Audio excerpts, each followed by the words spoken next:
How is it going, everybody? It is Thursday night. It is time for your Big Gold Belt Wrestling podcast, and we have no time to spare this week. This is going to be a packed show. The deal is done. AEW and WBD have come to an agreement. We have a 5th anniversary show to talk about that they ran last night for Dynamite.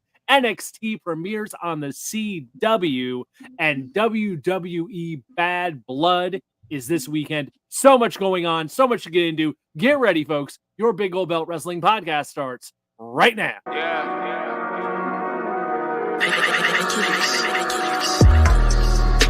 Gold Belt, Big Gold Belt, Big Gold Belt, Big Gold Belt, Big Gold Belt, Big Gold Belt. All I really want is that Big Gold Belt, Big Gold Belt, Big Gold Belt, Big Gold Belt, Big Gold Belt, Big Gold Belt. All I really need is that Big Gold Belt.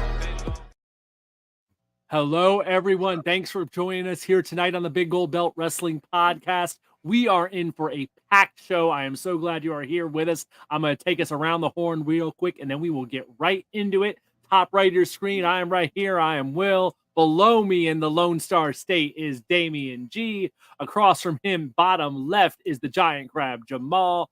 And in the top upper left part of the screen is Silly Celis. Gentlemen, how is it going? We got a lot to talk about tonight.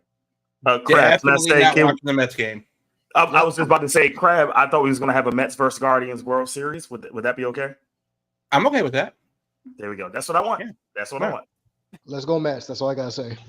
It is a busy time of year in sports. That is for sure. I will quickly pour a little bit of something out for the Orioles for just not 2 games that are Super Bowl. So it is what it is. But we are here, and we have a lot going on in pro wrestling this week. Just a lot going on. Stuff we've been talking about forever. So let's get into probably the biggest story of the week. Probably biggest story in quite a while. So the AEW Warner Brothers Discovery television deal is finally done. There is no more speculation. We will finally be able to move on from this as a topic, which I am thrilled about. But the deal is done. So we will quickly go over the main points of it for what the future is going to be for AEW. Because clearly, as we know now, them and WBD are sticking together. They are in for the long haul for at least the foreseeable future. So here are the main deal points that have been reported. Possibly around 150 to 185 million deal per year they're talking about. Both WBD and AEW sources, there's talk that there might be an equity deal. That WBD has a portion of the company.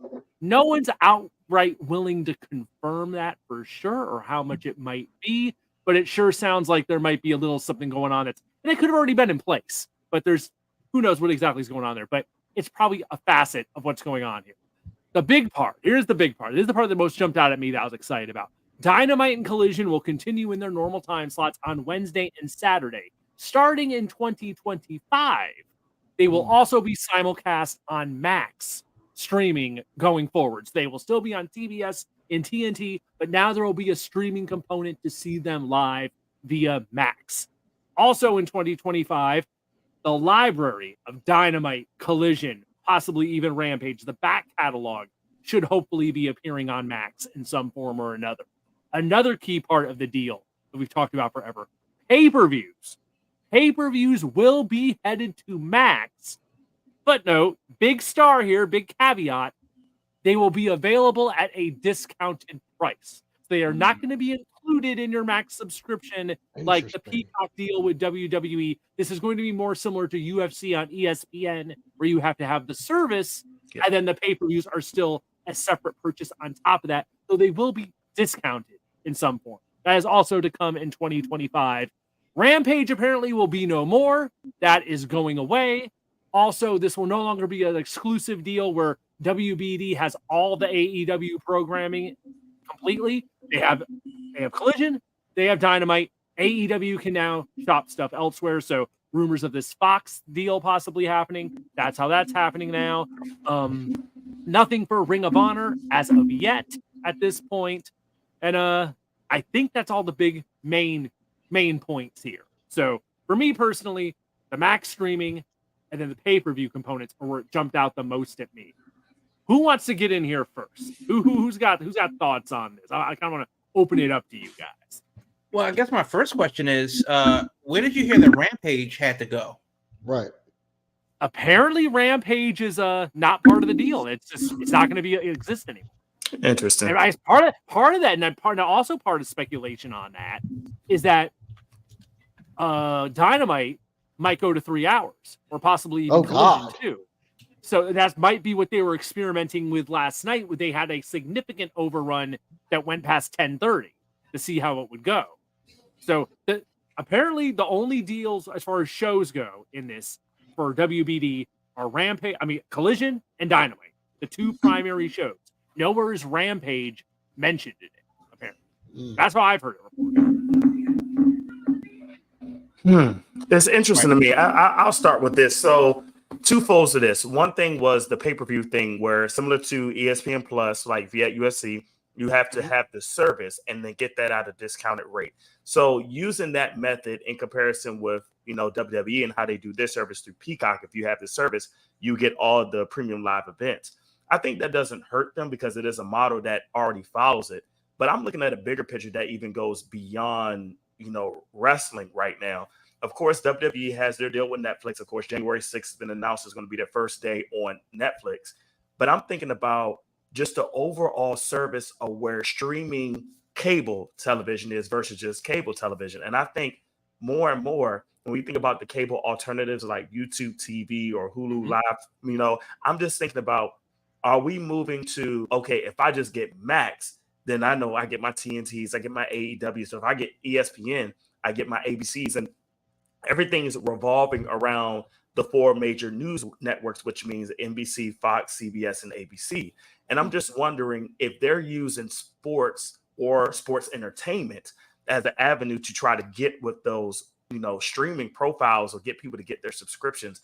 I'm just wondering how we're moving to there. Like similar to if I look at college football, I think college football is going to end up just going with 4 major conferences and how they do their college football playoff. I think you're just going to have to see 4 major streamers, and you got to pick and choose what you want. You're going to have a CBS-based streamer, NBC-based streamer, Cinemax-based streamer, or Max-based streamer. Like, what are we going to move forward to? It seems like wrestling, entertainment, and sports are just gearing up for that. It's just getting interesting to see how AEW now folds into that mode now with Max.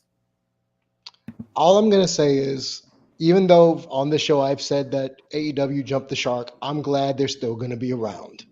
That means more wrestling for everybody, something for everyone. The wrestlers are going to continue to get paid. People will jump ship. There's more jobs out there. Yeah. And it's a way to bring in new fans, especially those, who may not have seen wrestling before. And you have Max, like, oh, well, what's this? I can point to my favorite sports show that's now a podcast. The Dan Le Batard Show is now on Max. Yes. So I feel like, and they have a close working relationship with Tony Khan as well.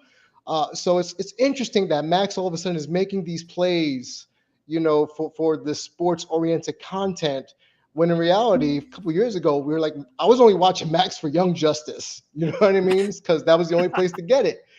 But now it's like, oh, okay, we have options here. And just like you said before, well, about ESPN Plus with UFC, okay, Max with a discounted pay-per-view rate, because as much as I don't pay for pay-per-views, the thought of paying $50 for AEW pay-per-view versus, let's say, $25 to the avid consumer would be beneficial. So I think this helps everybody all around.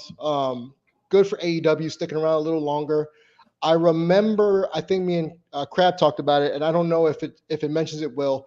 Is that option year still talked about in the latest news report? Yes, okay. I ain't going to the link. It's a 3-year deal with an option year for 4th.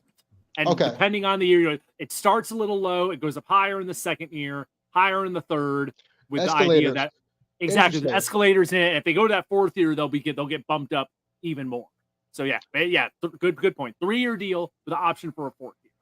So my question to you all as a spinoff question would be, what guarantees this? What is going to make this a success in not just Max's eyes, but AEW's eyes as well? What culminates as success? Just getting another contract, or what other metrics should they hit? Well, that's going to be interesting to see what it all looks like, because if they have a correlation of the crowd sizes that they have and attended live events, or the merch sales and stuff like that. And like if it all kind of pulls together, then we can say that maybe that's a measure of success. Because it's really hard to argue about what is successful in television anymore, because only traditional TV is counted in ratings, not streaming. Only in streaming they have hours watched, and nobody is really counting those things too. So how do we know what success is on any metric with any platform? And you can say the same thing about WWE and Netflix. How do you measure success in Netflix? A bump in subscribers? Well, once everybody signed up, then what? Where does the measuring stick look like then? And that's the same thing with AEW. Is it a bump in max subscribers? Well, that's only in the US. Yes, protecting their US market is very important, but what does this TV deal mean for around the world? There's a lot of, it's a new, uncharted territory, certainly for a lot of companies that are trying to leverage the market between streaming and traditional television. Right. But that's also a thing too that I found that was interesting. I think it said something to the effect of they're going to be more involved in social media and involved in other platforms as well.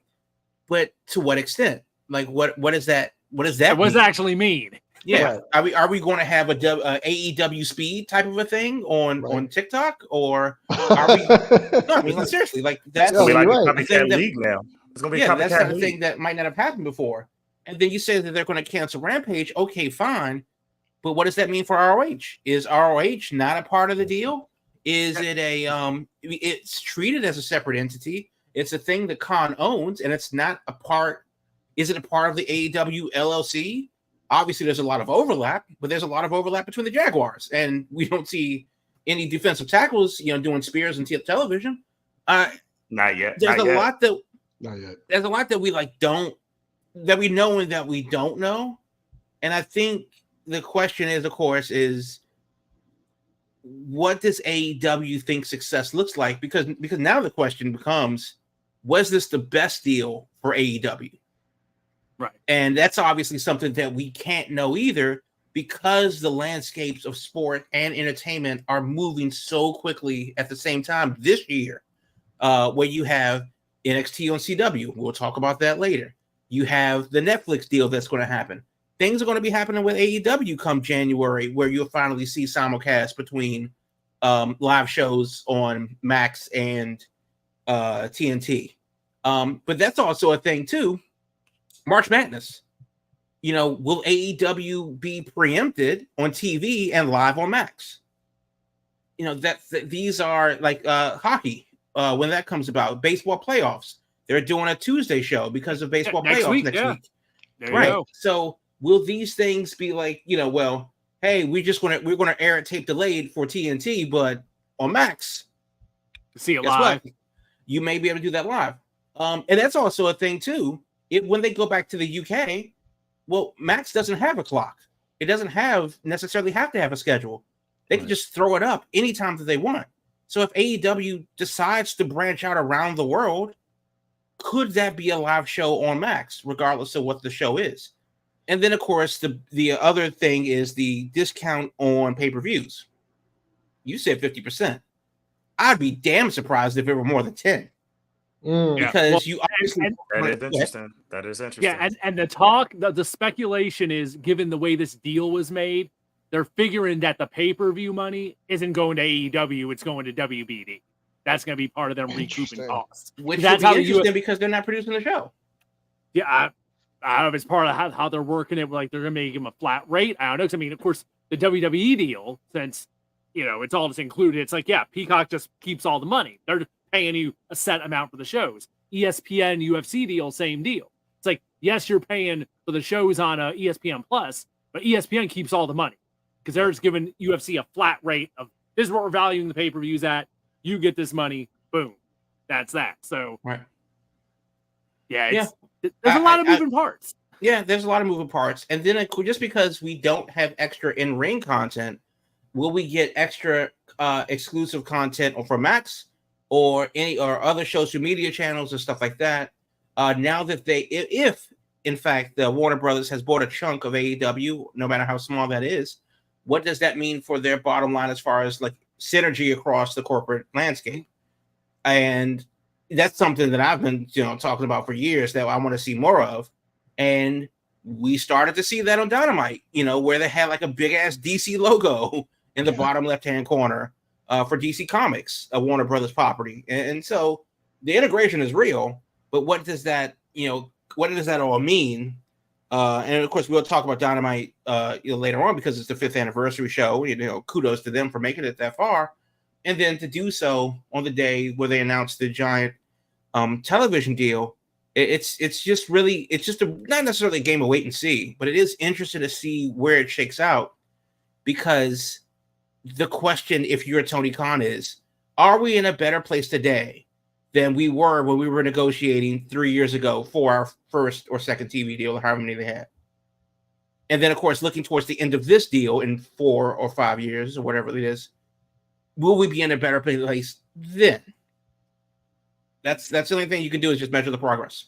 Crab, can I ask you this question? Like, Shoot. Just based on what you just said, and we were there at the first, most of us was there at that first AEW live show on Dynamite. Yep. Is AEW 5 years later better with a couple of TV deals now than when it first started originally, from when we were there? Okay. Ask me that question in 20 minutes, because that's a separate deal. And when we talk AEW and we talk the 5th anniversary show, ask me that question then. Break it down there. Yeah. Yeah, I like that. I think I have thoughts on that too, since the top 3 of the 4 of us here were all at that first episode back in 2018. Wednesday, October 2nd, 2019. Jeez. There you go. My God. Literally 5 years to the day yesterday. There you go. So, yeah, I mean, I think the most interesting parts for me, and also keep in mind, all this goes into effect 2025. It's not like this starts like next week. They're finishing up the old deal through the end of the year. So 2025 is when this is all starts. The first big part will be the addition of the streaming for Dynamite and Collision on Max. The pay-per-view component, they don't even have. They're saying at some point in 2025, later in the year. Apparently, they have to build out that functionality on Max because they don't have. Yeah, let me ask you this: does Max even do live streaming? Yeah, well, because remember they added that sports tier. Yeah, so they already have like NBA and baseball on there. Yep. So they're already doing the simulcast. I've never used HBO Max, so I've never used the live component of it. I've only used the on-demand component of it. I don't have the sports. Okay. Live is still an extra tier payment, right? For live, because it's different. Yeah, the sports tier is extra. Yeah, they make you pay extra for that. Jesus Christ, it might be a cable then. Yeah, of course they're gonna get you one way or another. Whether it's streaming, old school cable. Yeah, well, that's also that's like looking forward. That's going to be an interesting thing too, because as you mentioned, the nickel and diming that the streaming companies are doing now. The streaming bubble, if it hasn't burst, it's looking really suspect right now. Oh yeah. So who knows what in 4 or 5 years what anything will look like, because of the fact that everything's kind of in flux, and we can already. I mean, the new car smell is long gone on streaming, but it's also everybody's kind of jockeying for a position, for the jump ball that is your entertainment. Everyone's time. bundling. Exactly. Everyone's shrinking and bundling because they couldn't keep all these services going separate as it was. Exactly, because and it's also hideously expensive to run, a streaming service.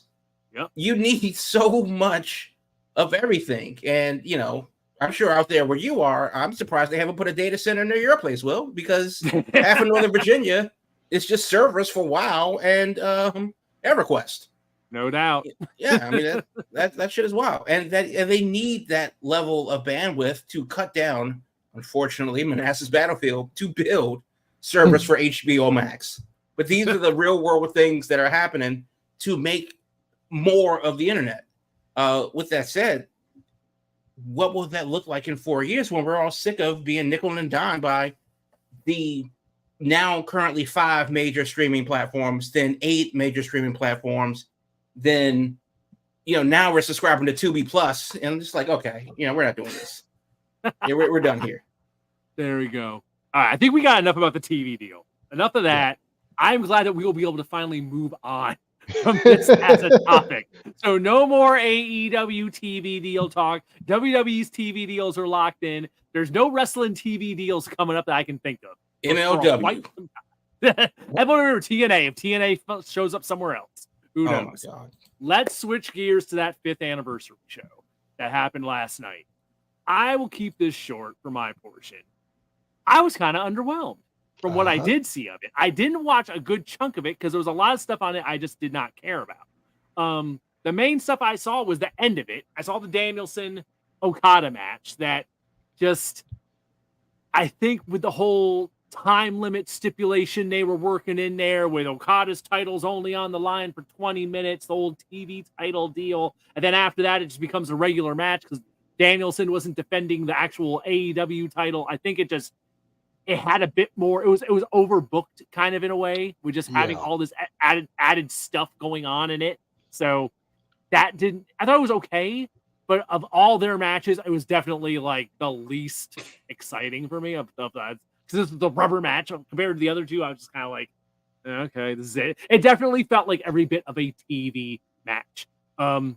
I did not see Ospreay because I don't care about Ospreay. I saw clips of it today, and it looked like, oh, him and Ricochet were doing the same stuff they did back in 2015, 2014, except it was like at half speed because everyone's older now and they're figuring out more muscle on them. We kind of talked about that. It was slowed down. It was just kind of like, oh, okay. It's like the tribute version of what they used to do. That's about what jumped out at me. Thoughts from you guys on the 5th anniversary show? I'll be quick, and I'll just say I'm not surprised after me and Crab talked about Grand Slam being kind of mundane, and even though it was supposed to be a big deal. Now, as a 5th year anniversary, I breezed through it today to get prepared for the show, and honestly, none of it resonated with me whatsoever. And I know, like, everyone thinks I'm an AEW hater, but I'm not. Like, I just love good wrestling. I just love good wrestling, and I just feel that they've been running in place for so long that you can dress up the pig and put lipstick on it, but it's still a pig, you know? So and now he's pig shaming. You know, all the farmers out there, send your letters to Damien. He's pig shaming. He hates AEW. I hate pigs. I hate AEW. Yeah, I mean, what's going on? It just didn't have the same bite. You know, I remember where I was when I saw the first episode. I was literally at the gym, stopped my workout just to watch that first match on the first show. And I was just in awe of it. And now it's like, this is it? This is what y'all got? Okay. So it didn't do anything for me. It underwhelmed. Jericho, please go away. I feel toward him like you feel toward Ospreay. Will, just go away, bro. I'll make this quick too. Celis, you had a question for me. Yeah, do you want me to rephrase it for you? No. What's the question? Go ahead. So no, I didn't have a question. It was just a fact. First of all, I didn't even see the 5th anniversary show. My question for you was just, based on where we was at that show for that first year, and Damien kind of talked about where he was. Do you feel like AEW Dynamite specifically is better now than it was when we first saw it live? Right. So the reason why I asked you to reiterate the question is because of the fact that this show is a mixed bag. Are they better than they were when they started? I think the answer is unequivocally yes.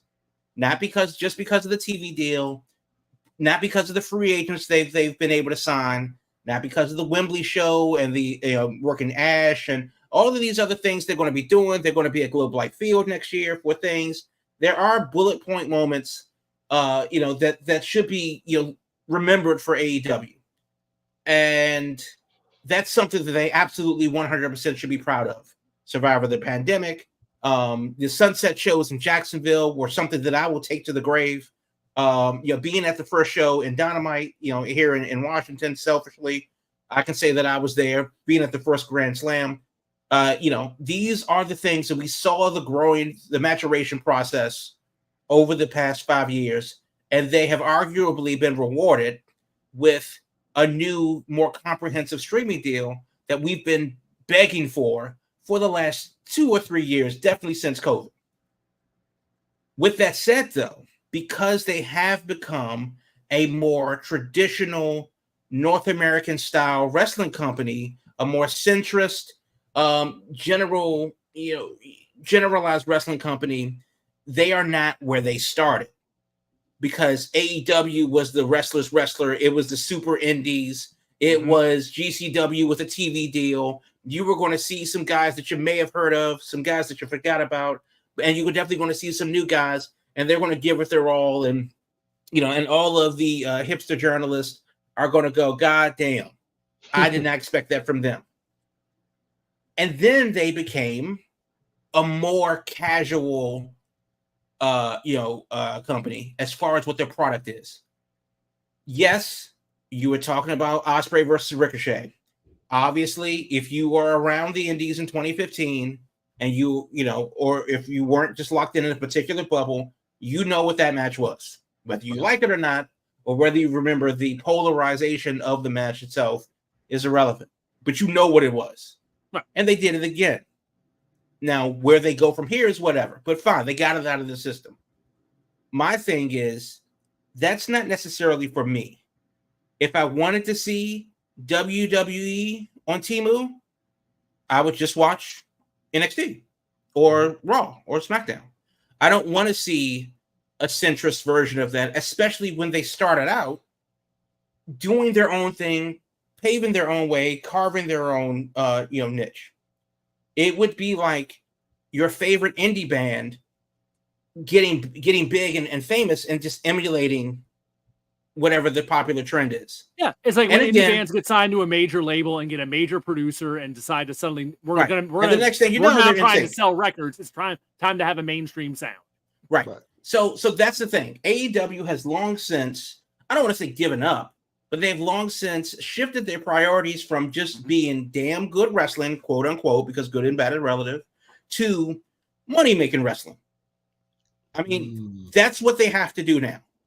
That's a great point. That's understandable. Yeah, and I can understand that. And for the people that want to throw barbs, at Damien, the pig-hating AEW narcissist that wants to say that they fell off and they did the whole thing.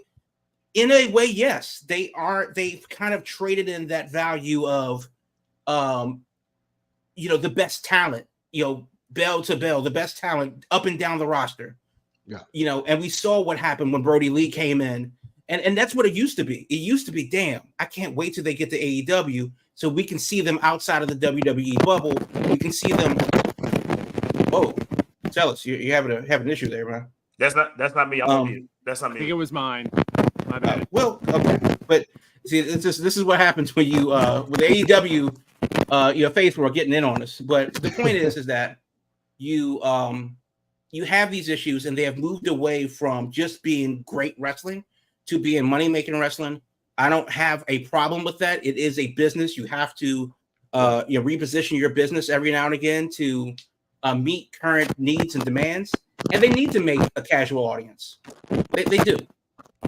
They need to absolutely get Susie Homemaker out there in the middle of Iowa that's never been to an indie show, that's only seen WWE, and go, I remember Shelton Benjamin. Maybe I'll watch. Right. I remember Montel Porter. I'll watch. And if Bobby Lashley actually is coming through, then that would be another thing too. So, and of course, the haters would say, well, they're just WWE light, or they're just a WWE retirement home, or whatever. But I get it. That's what they need to do. It really is about the money.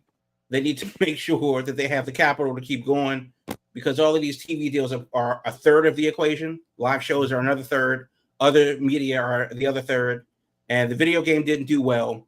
The live shows are meh. So the TV deal is kind of like at the forefront of their business strategy right now. But now that we've moved past that, you got to give us something else. You got to make it must-see again. And in their current trajectory, for me, that's a hell of a hill to climb, because you're not going to sell it for me with the matches that they have now in the way that they have them, because Bryan Danielson is not losing to Western Dream. We said that 6 weeks ago. Yes, we did. Period. No, I don't care who you throw in front of them. This is what we knew then, because that's a very traditional for lack of a better phrase, WWE way of going. The main event is set. It's not set. Whatever. It doesn't matter. He's not losing to Wrestle Dream. Now what? So, there are pockets of it that makes me go, okay, this is the AEW that I remember and like. But I've always had a problem with the top of the card. I'm not a fan of Kenny Omega. I don't care about Ospreay. I don't. The Young Bucks are fine. Whatever. I will never ever like Jon Moxley ever in life or in death. On my way to hell, I will say he's the worst wrestler of all time. But it is. But then again, there are other bright spots too. A lot of guys have been hurt. A lot of guys have moved on. I think losing Cody is something that is going to factor in. That was one of the staples. Exactly. So I think losing Cody was kind of like the last thing before they just shifted into, ironically, WWE mode, because he brought a different flavor of storytelling that they don't do anymore. So, but then again, that's also why the shows felt a bit uneven, even though the wrestling was good. Yeah, long-winded existing in the middle of AEW. Yeah, exactly. So very long-winded answer is that I think they are better off now because they're doing what they need to do to navigate the waters currently. Unfortunately, though, for a person that was there on day one and has been following them since the first pay-per-view, since the swimming pool at the MGM, when they announced the show in January, from the Being the Elite days, it's like, damn. You have peaked for me. And for me, that moment where they peaked was Grand Slam, Omega versus Bryan Danielson in New York at Ash Stadium. When the bell rang, it's all downhill. It's been all downhill since then. But this is a different period. It's a different era. And, I wish them luck. They've lasted longer than the veterans. So people like to wax poetic about WCW. They've been longer than them. People like to say the same thing about ECW. They've made it longer than them. Yeah. So if this is what they need to do to keep the lights on, that's business. Yeah. It's a different company than it was in 2019, but it is what it is. There you go. Real quick though, before we go, and I can do like a quick around the horn because this was a 5-year deal, right? Will 5 years? Three. Three. Three with the option for 4. 3 with the option for a 4th. Okay, so let's say this. I'll just say 5 is a number because this is the 5th year anniversary. Is AEW Dynamite or what they're doing now on Max? Do they last 5 years, or is it we don't see AEW like this again?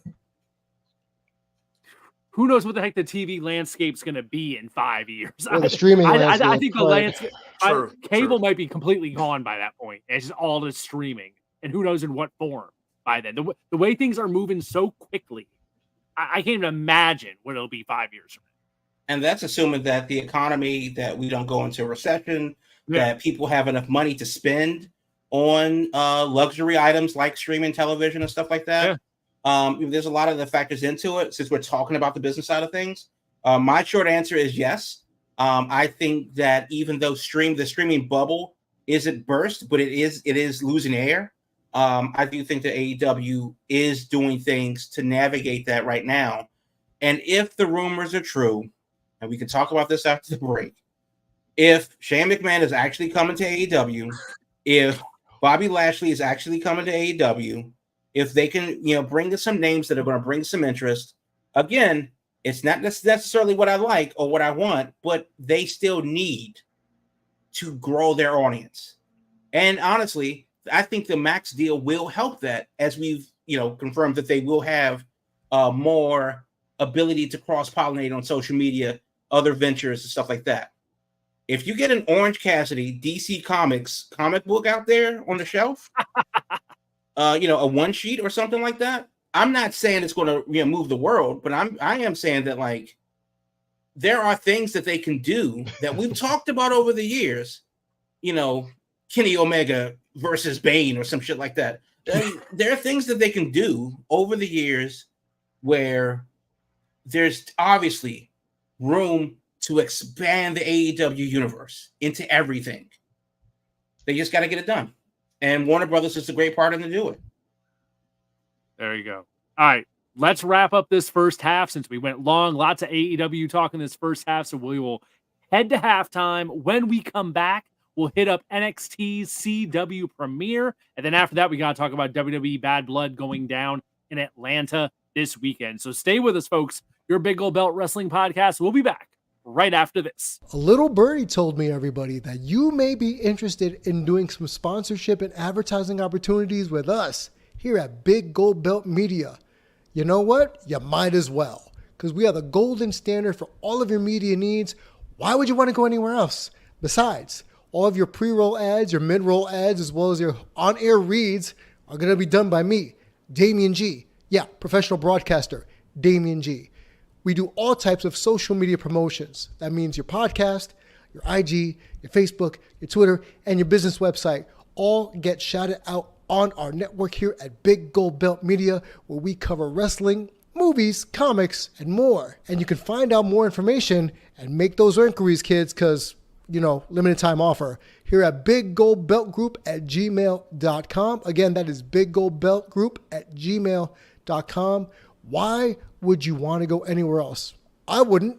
Well, I work here, but I still wouldn't even if I didn't. So again, Big Gold Belt Media for all your sponsorship and advertising opportunities, your podcast, your IG, your Facebook, your Twitter, all of your social media platforms, as well as any business website you want us to promote on our show. Big Gold Belt Group at gmail.com. And let them know Damon G sent you. Thanks for being with us here tonight on the Big Gold Belt Wrestling Podcast. When we come back from halftime, we always like to check out what's happening on the indie scene. So here's Giant Crab with this week's Big Gold Belt Podcast Indie Wrestling Spotlight. And this week we are going to the southern suburb of Detroit in Windsor, Ontario, Canada. Yes, Windsor, south of Detroit. If you've been there, you know. And we're going to Maple Leaf Pro Wrestling. They're having a major show at Scott D'Amore's deal up there in the Windsor area, October 19th and 20th. It's a 2-night event. You can get your tickets at mlpwrestling.com or watch it on Triller. Man, why not? So you might want to watch it on Triller, because if you're not going to the event and you don't have a ticket yet, then you are pressing your luck, because tickets are few and far in between. But it's happening at St. Clair College in Windsor, Ontario, Canada. That's 2000 North Talbot Road in Windsor, Ontario. So right off the 401, as soon as you come across the Ambassador Bridge, about 20 minutes outside of Detroit, 15 from downtown Windsor. But long and short of it is that there's a lot of talent on this card. Arguably one of the bigger indie shows I've seen all year, and it's a 2-night event. One of the things that I'm really interested in seeing a lot of AEW talent. You have Rohit Raju was there. You have not an AEW, but Laney Luck is going to be there. Jake Something's going to be there. Alex Zane is going to be there. Stu Grayson, didn't know he was still in the ring, but I've heard in a bit. Yeah, but good on him. He's going to make it there. Don Callis is going to be there. On night one of the show, you have Mike Bailey, the Speedball himself, versus Konosuke Takeshita. For night one of the program. Mio Yamashita is in from Japan. She's going to be there. QT Marshall. I mean, if you don't sell it out for that, what are we talking about? Athena is going to be there. And then this night two is Josh Alexander versus Konosuke Takeshita. So 2 big nights for MLP Maple Leaf Pro Wrestling up there in Windsor, just south of Detroit, right across the river there in Windsor, Ontario, Canada. So that's where you need to be October 19th and 20th. That's Saturday and Sunday. Maple Leaf Pro Wrestling, MLPtickets.com, MLPtickets.com, if you are so inclined to join them, or join them on Triller, live on Triller, October 19th and 20th. And that's that's for Maple Leaf Pro Wrestling, the indie spotlight for this week. There we go. Lots of big Really, indie shows. really happening. quick, I believe that's Scott D'Amore's promotion. If I'm led to believe. Yeah, Scott D'Amore, Border City Wrestling, that whole deal. Yeah. This is going to be like a big deal. his relaunch, like essentially his new project since departing TNA, you would see. So yeah, lots of big shows happening. Yeah, fun stuff. So let's switch gears to NXT and their CW premiere that finally happened Tuesday night in Chicago at the old Rosemont Horizon All-State Arena, whatever name you want to give it these days. I thought this was a very balanced show, is how I would describe it. I wouldn't describe it as like a takeover level event, but it was a really balanced TV show, I thought. They opened with Roxanne Perez defending against Julia for the women's championship, which was, they got a good chunk of time for that. I was happy with that. They had a street fight after that between Wesley and Zachary Wentz. Then we had the ladies again with Lola Vice and Jada Parker versus JC Jane and Fallon Henley of Fatal Influence.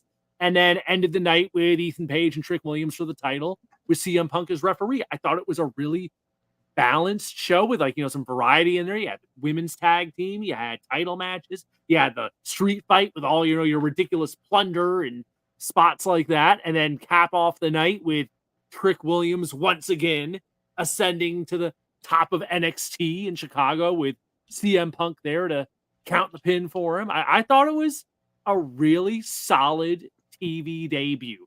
Not the best NXT show I've ever seen. It was a little bumpy in parts. Felt like maybe the transition to the CW might have thrown off some timing of some things.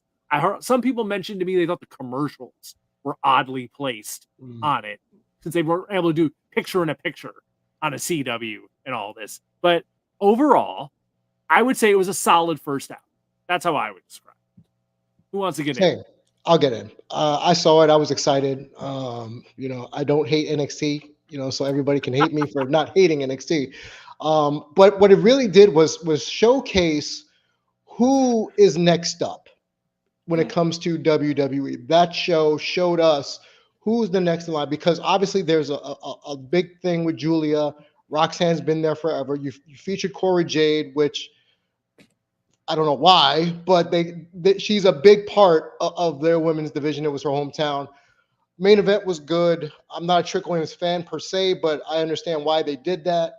But it also shows in the middle, like, even though Toxic Attraction 2.0 or 3.0 is still around, they had a really decent match, you know, with Jada Parker and Lola Vice. And then after the match, because, you know, that's who we're pushing. Then you had Kalani Jordan come out. Now, who was she backed up by? Jade and Bianca.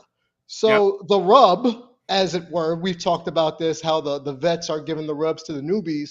Like, you can tell who's up next. And again, it's developmental. So not everyone's going to be picture perfect. And I didn't think I'd like heel Wesley. Maybe on the mic I don't like him, but I do like the attitude. And it was a great street fight. It was what a street fight should be. Hopefully we'll get more of that in Bad Blood. But as overall, good first outing. And as Crab has said in the past, that's not what we're worried about. It's after the fact. It's show 6, show 10, show 20. What's the rating going to be like for that? You can't always open the show with a banger, because then you're going to run out of, you know, places to go with storylines and whatnot. But solid show. I liked it. Yeah, I'll go. Crab, you want to go? no, go ahead, man. Okay, I would say it was definitely good for me. I think another word, and the word that you used, Will, was balance. I think that was a great aspect, because not only did you showcase who your top players are for the up-and-comer NXTs, you brought in, you know, the Raw, the SmackDown roster here just to coordinate or bring people into the CW audience that may or may not be familiar with wrestling. And I remember I mentioned this before with the CW getting ACC college football. They're really trying to rebrand what their network is. And by doing that with familiar faces in the program or profile of WWE, help bring some continuity about, oh, okay, these people are affiliated with these people. Let me see what these up-and-comers are about. But you said something, Damian, and that goes back to what Jamal always says. It is about show 6, show 7, show 10, show 20. What do you build for that? This can actually be a good time to what you build in for a WrestleMania season, because you got 3 short months before it's January. The Rumble is in February this year, and then it got a short turn into Mania. This could be a good make or break of what you do for the network. So coming in at this fall season per se, because all these new shows coming in, Tuesday is something that I think on network may be the most less watched TV, if that's the way to say it, because it's a lot of new episodes that comes on Mondays and Wednesdays. But Tuesday's that interesting night where CW can use that to build on what they need to. So I'm excited, hopeful to what they can do with NXT. Like you all said, it wasn't the best show, but it was still a decent enough show where I was entertained by it. I was not mad at it as I turned it off for the night, but I thought it was a great start to what you're doing on a new program and a new network. So the big thing for me is that it had unbelievable competition between baseball playoffs. A lot of deciding games happened on Tuesday. And then you had the vice presidential debate, which started at 9:00, and a lot of the pre-game coverage started at 8. That's crazy, to say that this is how we're going to start our very first foray on the CW. And the ratings turned out to be great, and this is exactly what we thought was going to happen. This is exactly what we thought the CW was getting out of it. There were 850,000 people that watched that show. According to the ratings, and that's their largest show of the year. Granted, yes, it was an incredibly stacked show for NXT in that space, and it wasn't a takeover level event, but it's probably about as good as they're going to get for TV. With that said, though, for me, it's all about show number 2, and we've already seen that. Well, they booked a bigger arena in St. Louis. They had to move it to a smaller venue. They won't have the polarizing television, because if you're not a baseball fan that doesn't care about politics, what else were you watching Tuesday night? So you might as well watch NXT. Now that may not be the case, what will that look like next week? And of course, Randy Orton in his hometown is good for the crowd, but not enough for them to keep the building that they originally thought they were running. So yes, good on them. Obviously, it brings a ton of eyes to the CW, but that's also part of their strategic rebuild. Mm-hmm. They have live sports, live soccer, live basketball, live college football. NXT will be a staple on Tuesday, and then of course they're going to have other things. The CW is actively rebranding themselves and repositioning themselves in the right way, because they don't have to be bigger than CBS. They just have to be better than the CW. And so far, so good in that regard for NXT, but this is, of course, only show 1. It will be a bumpy road, but if they can finish near where they start, within 10% of where they start, cool.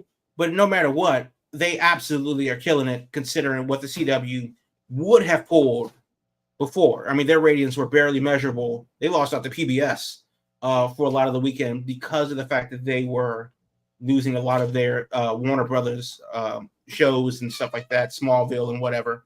So the point is that, as they transition into more of a centrist television network with news and sports and stuff like that, I think the CW wants to host another debate or something like that. No, NXT is going to be preempted on election day for CW election night coverage, which is something that I never thought. Like. Yeah, exactly. I never thought that I would ever say that, you got to tune into the CW for election night coverage. But obviously, that's the direction that they want to go into the network. I'm not mad at it. It just seems to be, champagnes and hugs and hand pounds all around. Good on them, but they got to keep it going. And honestly, NXT is consistently WWE's best product. So I really do believe that if you like this, there's no reason to not like where they go going forward. Hopefully they keep up that same attitude. Yeah, I think that's fair. And I think the big question now is next week we'll see him in St. Louis, or just outside St. Louis in Chesterfield, Missouri, in a smaller building. Right. And then the week after that, they return to the Performance Center, which apparently is currently getting a makeover. So week 3 will be interesting, as they apparently brought in a whole construction team to give the PC a new look for when they return there. So once we get past that, I would say probably the end of the month, probably that last show before the election. That might be the good, all right, we're a month in, where do they stand? Because they'll be back at the Performance Center, but it'll be like the week after, or 2 weeks after that first show there where they come back. That's when we'll get a good idea where they stand. And I think the other thing I'm waiting to see is, when are they going to go back out? We know they're going out for Halloween Havoc. They're going out for their specials now. They did these first 2 shows on the road. Are they going to do more of these, or it's just like, let's make a big splash for a premiere, but then we'll just go back to the PC? I don't know. I like the idea of them being out in different venues. So I want that to be more of a regular thing. It doesn't have to be every week, because I get Tuesday nights, probably an odd night to draw a crowd, especially during the school year and stuff. But get these small buildings on a Tuesday. If they did it once a month, I'd be cool with that. I think that'd be fun, and the rest of the time at the PC. But we shall see. We shall see. Yeah, I wouldn't be mad at if they were to do the NXT before before Takeover on the road, then Takeover, and then they can go back to the Performance Center. Yeah, so once a month, with consecutive shows in a row before the pay-per-view will be cool. Yeah, there's different ways they could do it, and that's probably gonna be part of this CW deal, is like experimenting with the formula. Now that they got like a whole new format for the show and stuff. Now they're off USA. So, all right, this weekend we headed to Atlanta. We got the return of they've been promoted as the return of a classic, since we haven't had it in some time, with the return of WWE Bad Blood, with the Hell in a Cell and all that good stuff. So in Atlanta this weekend, we had that mini movie a couple weeks ago as part of the promotion of it, with Cody and Roman Reigns. And I guess one of the biggest questions surrounding this show is what's going to close the night. So we can get into that in a second. I'll quickly run down the show because this is quick and easy. These 5-match cards that they've become known for in WWE. So, possible 1 main event, Hell in a Cell, CM Punk versus Drew McIntyre. Our other possible main event, tag team match, Cody Rhodes and Roman Reigns versus the Bloodline, Solo Sikoa and Jacob Fatu. One of those 2, I'm guessing, will close the night. Our other 3 matches are Nia Jax defending the Women's Championship against Bayley, Damian Priest versus Finn Balor, so the Judgment Day explodes there, and then a match we have seen before once again, Liv Morgan defending the Raw Women's Championship against Rhea Ripley. So 2 women's matches, and then a tag match, Hell in a Cell, and then a lone singles match in there. I guess what's closing? Does Cody get it and Roman Reigns get it, or does the Cell get it? No, Cody and Roman, because it's Atlanta. Yeah. Hometown, Cody. Yeah. It's pretty cut and Everyone dry. agrees? Yeah. But I will say this. I want to add this caveat to you. Now, you said something important about these 5-match wrestling pay-per-views. I really wish we would go back to having branded pay-per-views, because I think it's so many things that are being left off cards of these premium live events if you're only doing 5 matches. So, and this, honestly, this could have been just a Raw pay-per-view or Raw premium live event. And I think if we start building these individual premium live events for, specific brand shows, I think it will be better, because I just think it's so many things that's being left off. Because now, in my opinion, even though I think Cody will and Roman is going to finish this match, now I'm getting anxious. Are we getting enough time left to kind of like finish this Bloodline storyline? Because now I'm thinking this to the point where it's getting dragged out a little bit too much. And how many more pay-per-views, events, segments do we need to have before we know for Survivor Series what should come about, at least what makes sense? So I'm just thinking, are we maximizing times now for shows to make it either premium live events where it's just a specific brand? And now that Raw scaling back to 2 hours, it's like now you're getting really interested in how you're doing some booking now. Well, and speaking to that, the World Heavyweight title, Sami Zayn and Gunther, is happening on Raw as opposed to this show on Saturday. So part of me thinks, when I've seen a lot of people upset about this, like, why isn't that on the pay-per-view? Why isn't that on Bad Blood? And I'm looking at it like this. I think in this day and age, we're past the point of the big events outside of your WrestleManias and your Rumbles and your SummerSlams. They are not the backbone of this company anymore, because they don't bring in the biggest chunk of money. The biggest chunk of money now in 2024 is these TV contracts. So I think we're in a time now where the key now is going to be everything's got to be spread out. You got to have big pay-per-view level matches on Raw. You got to have them on SmackDown. You got to have them on the shows still for Peacock. But the days of, you don't do that on a Monday or on a Friday. No, that ain't the case anymore. Everyone's got to be happy with their, you got to make USA happy. Lord knows when they move to Netflix next year, you're going to have to make them happy. I mean, how we've already been talking about it on here. I expect that first Netflix show to practically be a pay-per-view. They're going to make a huge card for that debut on Netflix. So I think it's just about, it is what it is. Could they do more than 5 matches? Yes, I think they could. I think it's just a matter of how much time you want to devote to each match. So if you do some shorter matches in there, I think you could easily do 6, maybe even 7. It's just a matter of, like, between looking at this card, we know damn well that Hell in a Cell and that darn Roman Reigns Cody tag match, they're eating up. That's probably 45 minutes apiece, both of those. So that's probably half the show between those 2 matches. And then the other 3 matches get the rest. So I think you said something important when you're bringing up all these matches, and maybe remember, these are big storylines on TV that are having pay-per-view level matches. The Judgment Day exploding, that's been built up for a while. That's been a major mainstay of Raw. The fake bloodline, Cody Roman, that's a main thing of SmackDown. Liv and Rhea, another big thing of Raw. What I'm saying here is that there's a reason why you're not getting Sammy versus Gunther on a pay-per-view. You know who's gonna win. It ain't gonna be Sammy, so don't bother putting it on a PLE. Now with these 5 matches, we honestly don't know who's going to win these. It's not as cut and dry. We don't know if in his hometown Cody's gonna make the sacrifice and take the pin from Jacob, which I would love to see, by the way, if Jacob Fatu was the one to pin Cody Rhodes in this match. But it's not gonna happen. But then you got the Bad Blood, like you said, the reverence of Bad Blood. I don't remember that pay-per-view ever being a big deal, but revisionist history. But the Hell in a Cell match is the calling card here. And I love that it's going to be a blood feud ender between these 2. And I don't know which way it's going. So I feel like that's why you're seeing only those 5, Celis, because these are major television implication matches versus, let's say, a 3-week buildup of Sammy trying to get a World Heavyweight Championship opportunity for what? For him to get squashed by Gunther in 9 minutes? Leave it for Raw. So I like these Saturday pay-per-views also. Like, let me free up my Sunday. 100%. 100%. So, and I know Will likes real quick note, because this is important.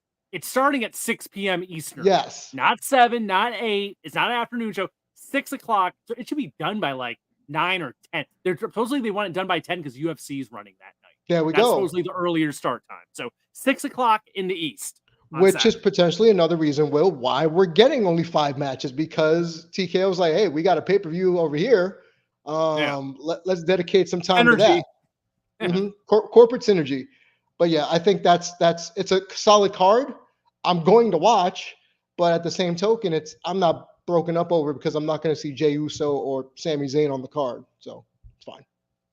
Yeah, I think with that, and I guess that for me, the culmination is having the pay-per-view being such a smaller space makes the Raw and SmackDown better, because now you have a reason to watch where a few could actually be blown off on those shows instead of trying to hold off and string it along into the pay-per-view.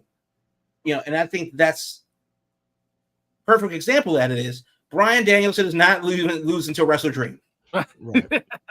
But obviously that's a big enough match that would have been on the pay-per-view anyway, but the point still remains. I think I kind of like that because it won't change the dynamic of the 3-hour show. It will just make the matches that they have there possibly more relevant because they may not make the pay-per-view. So if you have to watch Gunther versus Sammy, who says, and again, the point was just made, who says they wouldn't have that pay-per-view match on Raw? It doesn't diminish the product.